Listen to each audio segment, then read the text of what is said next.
Brian actually emailed me one day. It was kind of late. I think it was in January or February, and he offered me to walk on. So I hopped right on the opportunity, and I was excited to get here. What leads one to walk into the unknown, where maybe at one of the smaller schools you have a scholarship or more of a known quantity? Yeah, I mean, it's definitely intimidating at first, but I knew I wanted to challenge myself to see at what level I could play and I could succeed at.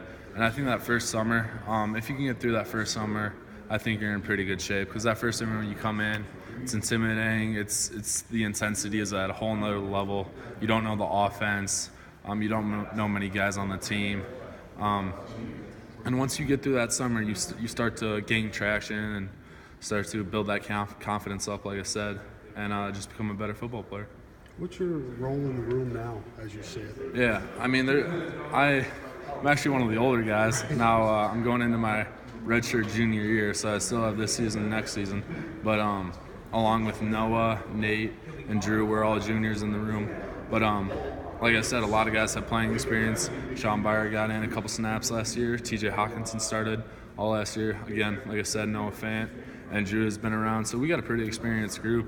I think my role is just to, again, like I said, push the guys day in and day out.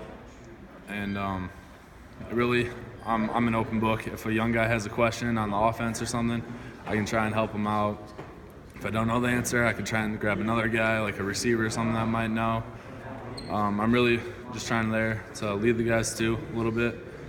Like I said, we're an experienced group, so kind of know what we're doing a little bit more than last year, especially when we're installing the offense last year.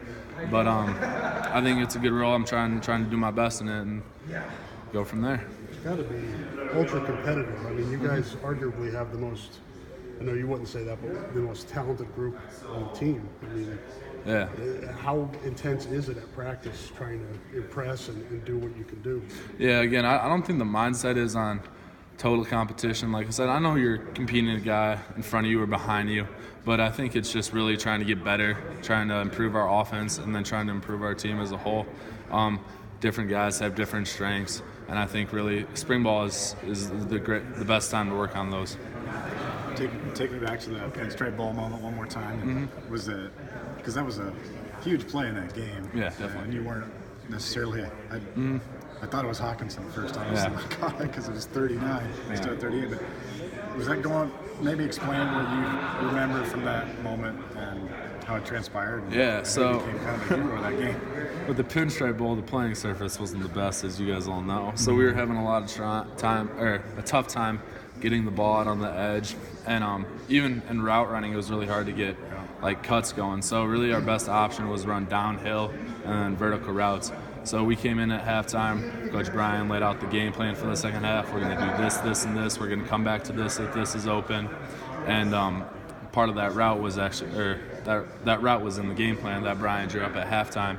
And he called it up after we had run a couple of plays out of that formation. And it was a blown coverage. He dropped me right away, and I tried to make a play.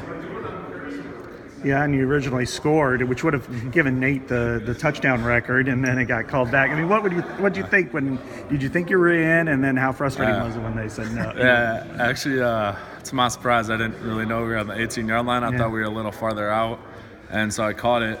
I turned upfield, and I saw the pylon. I'm like, I got to get in. Yeah. So I dove. I gave it all my best shot.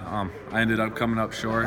But again, at that time, I think there was 3 or 4 minutes left of the clock. So we had to run another play. Took some time off the clock. And also got Drake Kulik to score, who's a senior.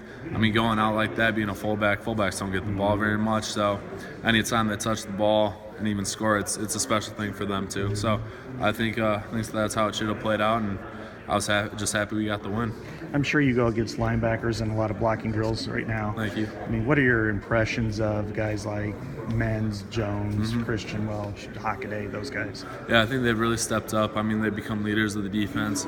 I know with Josie, Ben, and Bo, I mean, they were multi-year starters, seniors, and that's obviously going to be hard to replace for any program, but I think we got a good group of guys that are really coming each day, ready to work, ready to get after it, and I think they've definitely improved over the course of 3 weeks. Is there one that you look at and you think, man, that guy can really hit?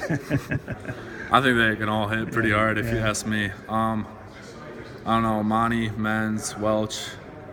A lot of those guys that play inside back, they can pop pretty good. So Yeah. I think we'll be all right. But again, like I said, spring ball, it's time to get better. It's time to work on your fundamentals and really improve as a unit. All right. Thank you so much.